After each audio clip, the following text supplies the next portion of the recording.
Hello, and welcome everybody to another episode of r/ProRevenge. My name's Ryan, the official host here at Reddit Voice, and I look forward to bringing you guys today's video. Before I do though, I'd just really appreciate it if you could hit that subscribe button and that notification bell to stay up to date on all the latest videos. Employee reneged on compensation agreement. Left and milked them for $35K in 2 months. Hi all. Edit. Title should say employer, not employee. Sorry about that. Throwaway for soon to be very obvious reasons. I've generalized every aspect of this story to keep it anonymous. I hope you enjoy reading about my experience. I am not willing to offer any more information or evidence for this, so just take it for what it is. Also, the point of the story isn't to brag over money, but to share my revenge plan and execution. Anyways, I work in software development using very in-demand and complex frameworks and tools. The average salary doing what I do in my area is around $110,000 a year for a relatively simple low-level job. By this, I mean a position where the employee doesn't have major responsibilities, works as part of a much larger team, etc. I worked on-site and then remotely as a contractor for 3 years for a company, hereafter named The Company, while I was at a university. As a contractor, I was the only developer in the entire area of a few hundred people, and was solely responsible for all systems, development, testing, etc. This includes databases, web servers, and much more. This seems like a lot, and it was, but I had full control of my environment and autonomy. I worked on the software projects that I wanted to and felt would have the most impact. During that period of remote work, upper management was changed. After I completed my schooling, I received an offer from the company for $70,000. I knew this was below what I should be making, but I also realized the following. I had full autonomy in my environment. I had some gaps in my skill set. And by staying in this environment, I could fill in those gaps and very easily prepare to transition to another higher-paying job. So, newer management and I reached an agreement. I would accept a salary of $72,000, and then, after 6 months' time, we would go meet to go over my salary, and it would be increased by at least 15%. This was included in my offer letter, which both new management and I signed. Fast forward to 6 months later. I've now filled in every gap in my skill set and expanded on it to increase my skill set even more. The 6-month marker rolls by and nothing happens. I send new management repeated messaging requests and they're ignored. 3 weeks into the 6th month, I go to HR and raise the issue. HR turns ghost white and makes the meeting happen. That afternoon, new management comes into my office and offers me a 1% raise. Yes, that is correct. 1%. I kept my cool though and reminded them that I was guaranteed at least 15% due to our agreement. New management completely denied making this agreement and repeated their previous offer. I brought out my offer letter with both of our signatures on it and they started backpedaling. They said they would talk and get back to me. I made it very clear that if I didn't receive the agreed upon amount, that we would have a problem. Fast forward to 2 weeks later. New management invites me into their offices, and I'm then offered a 6% raise. They try to make excuses about budget restrictions, fairness to other employees, and whatever they could think of. I knew then I had these options. 1.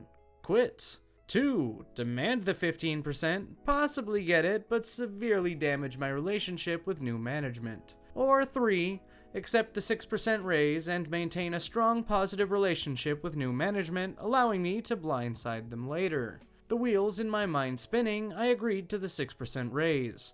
At that moment, I decided what I would do. I would take the raise, use the remainder of my time there to look for another job, and leave.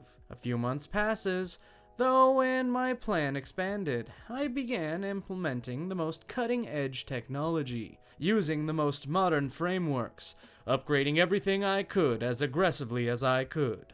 Of course, this provided immense benefit to the company, and that was the plan. I entrenched myself in every system in every way possible, increased the skill floor for my position as high as I could, and then dip.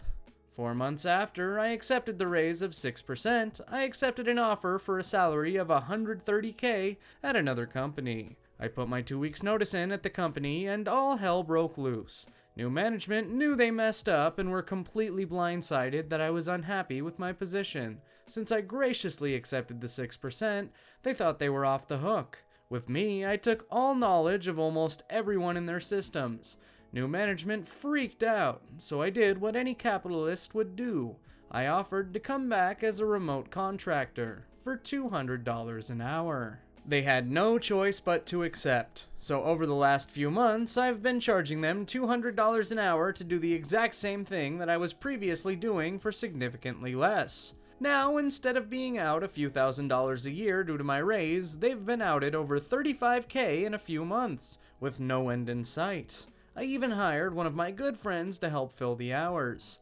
The money's nice, but the look on new management's face when this played out was priceless. It was the sweetest revenge of my life. Additional edit, I want to add that I never did anything unprofessional or untowards my fellow employees or employer. I'm not billing inflated hours, sabotaging, or anything like that. Everything I did and have done is honest work. Many people have asked what exactly I do. I originally said that I wouldn't provide additional info, but I figure I can provide this. My current role is as a senior full-stack engineer in the finance industry.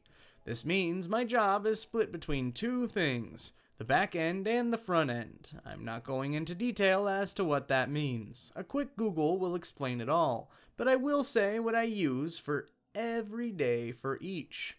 For the back end, I work with ASP.NET Core 2.2 Web API, ASP.NET Core 2.2 MVC, ASP.NET MVC5, and ASP.NET Web Forms.NET Framework 4.6. C#, that's probably going to be C#, SQL Server, Entity Framework Core for ASP.NET Core, Entity Framework 6 for ASP.NET MVC5, and some other minor tools and frameworks. For the front end, I work with Razor Syntax Framework with ASP.NET MVC, Angular 7 CLI with ASP.NET Core Web API, jQuery plus JavaScript, TypeScript, Bootstrap, Data Tables, Chart.js, Bootbox, and many of HTML/JS libraries. I use Visual Studio Professional, Visual Studio Code, CLI, SQL Management Studio, Postman, VMware, and some other tools to do my job. This doesn't include the software design practices, project management skills, etc. that accompany at a senior level software engineering position. These are just the tools I use to facilitate that. The main thing about my position is that I must be able to deliver a stable, scalable answer to any problem on my own. Hopefully that helps some of you out. You can find tutorials and documentaries on Microsoft's website that will help introduce you to every one of these tools and frameworks, except Angular plus JS stuff. Check the respective website for that. Spin up a GitHub repo and get to coding. Some people have commented and said I should have charged more than $200 an hour, and maybe you're right, but in my area, a programming contractor can be had for $240 on average. So I wasn't trying to push the envelope too much. I wanted me to be the only reasonable option. After all, getting greedy may come back to bite me. Case in point, my former employer. Some people have said I should work more hours. Yeah, again, maybe. I work as much as I'm needed. I could milk it and get more hours, but at the end of the day, money is only money. My health and time with my family and peace of mind are worth more than a few extra dollars, especially when I've already made so much. That may sound condescending and I don't mean it to be that way, but it is what it is. A lot of money doesn't create happiness. My previous employer caused extreme burnout and stress from dealing with their mismanagement, and I don't want to feel that way ever again. Last and final edit. Hi everyone, I received some hateful messages last night, so this will be my last and final edit. I want to reiterate that while my position uses the skills listed above, that does not represent everything I do. In reality, project management, database design, and many other things play into my role in a very heavy way. In my area, a standard .NET developer makes around $85K average, but I am not just a .NET developer. My salary of $130K is accurate for my area and skill set, including those skills not included in above. I am not willing to go into more detail than that. Some people have commented that I could have been easily replaced by another .NET developer at my old job, and that I'm overestimating myself far too much. Based on this post, that is true. I didn't include that I worked with closed legacy systems with no documentation, so in reality they would need to find someone with knowledge of those systems or have me train them. Due to the nature of the systems I worked with, I assure you that is not an easy to replace, and it is far harder than you'd think. Everything I said in my original post is true. Those of you that sent me a message that wasn't hateful, I will respond to you soon. And like a famous hobbit once said, "This is the end. I am going now. I bid you all a very fond farewell."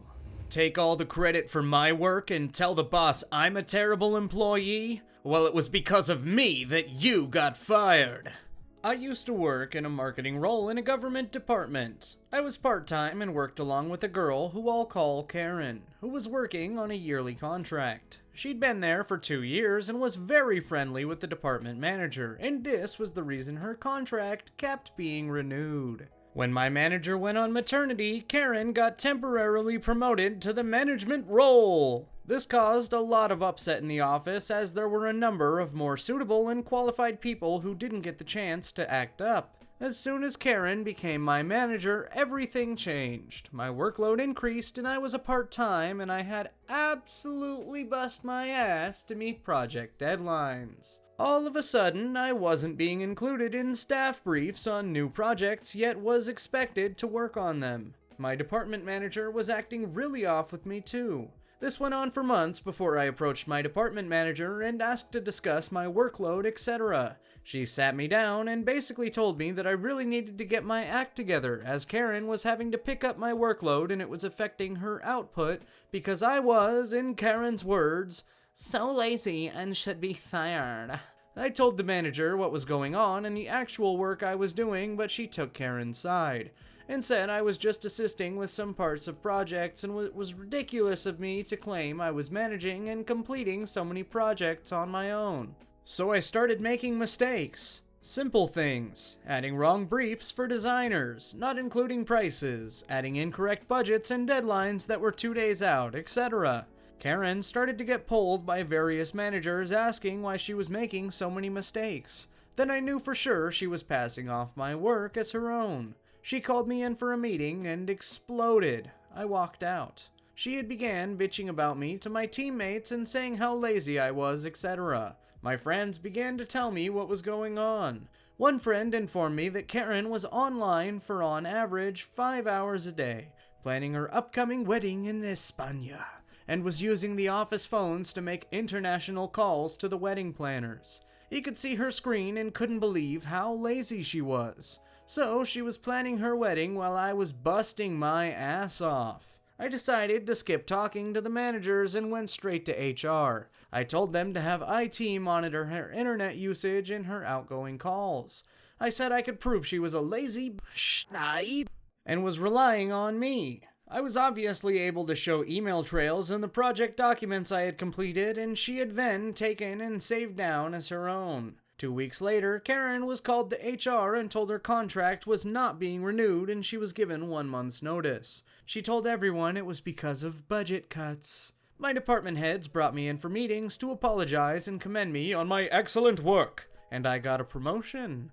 I left a couple of months later, and if they'd believed me in the first place, I wouldn't have endured so many months of stress and anxiety. Edit. Thank you for the gold and silver. I'm glad you liked my story so much. You gilded me. Update. A lot of people were asking what Karen's motive was. I'm not 100% sure, but what I suspect is this. I was a permanent employee. She was contracted. She knew it was only a matter of time that her role was advertised as a permanent job. In the government, a lot of jobs would be advertised internally and some would be external. She couldn't apply for the internal jobs, and any of the few external jobs that had come up, she'd applied for and hadn't got. The role she had was generic and would have gone out in internal trawl. I suspect she thought if I got fired or quit, she could get my job because of the type of role I held would have been advertised externally. She probably thought she could easily get my job. My manager was due back from maternity, so she knew in a few months that she'd be back to her regular role and wouldn't have to worry about doing all the work that I had been doing for her. That's the most rational explanation I have. And with that, my friends, we've reached the end of today's epic tales of ProRevenge. If you liked it, be sure to leave a like on the video as well as subscribe so you can stay up to date with the greatest and latest of Reddit voice. My name's Ryan, the official host here on the channel, and I look forward to seeing you guys in the next video. But as a famous hobbit once said, this is the end. I'm going now, and I bid you all a very fond farewell.